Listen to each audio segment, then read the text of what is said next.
Fellow graduates, I admit that I thought it would be easy to draw upon our shared experiences here at UConn when speaking to you today.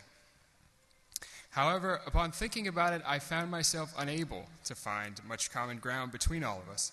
We have among us 3-year students, 5-year students, CLAS students, fine arts students, business students, athletes, and non-athletes. We represent all facets of life here at school. Eventually, I came to realize, rather than a collection of shared experiences, the one common thread that unites all of us is that we've been shaped by the lessons and opportunities provided by UConn. I then thought, why not share the most important lesson that I learned in college? Sure, I thought, sounds great, but in order to do that, I have to tell you a story in which I learned that lesson. And I then had to decide what story I wanted to tell. Would it be the story about butchering Howie Day's Collide, singing at a Towers Coffee House performance? No, it wouldn't be that story because you'd think I was ridiculous. Would it be the story about the monkey that ran across the road while I was driving at 4 a.m? Believe it or not, that experience didn't teach me anything other than 4 a.m. is a time for sleep and not much else.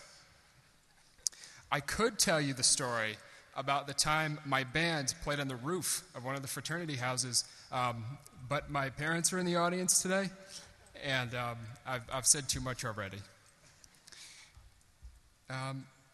No, today I'm going to tell you about Izzy.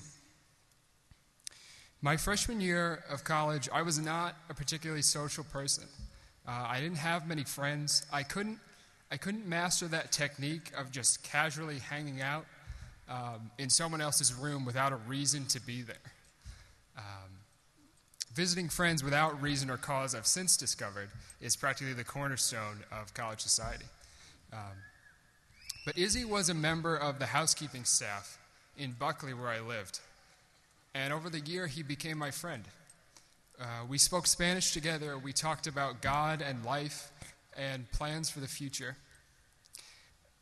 To many students, he gave nicknames.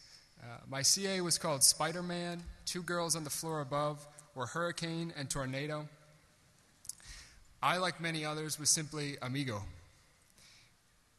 His kindness toward me was invaluable, and I regret to this day that I did not thank him for his friendship. Izzy to me represents the sort of kindness that I believe we should all strive for in our lives. There was no reason for him to be kind to me. I was a total stranger, but he was kind to me, and it made all the difference that year.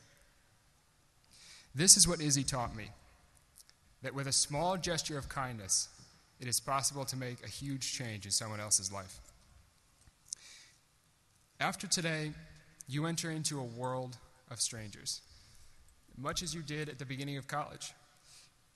You may soon have a job, a family, a house, and a whole new set of responsibilities. Pressure from the outside world can make us all forget the importance of simply being kind to each other.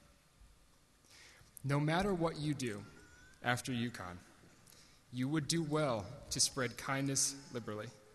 For with one simple act, it is possible to make a huge difference in someone else's life. Thank you, Izzy. Thank you all. I wish you luck for the future and bid you farewell.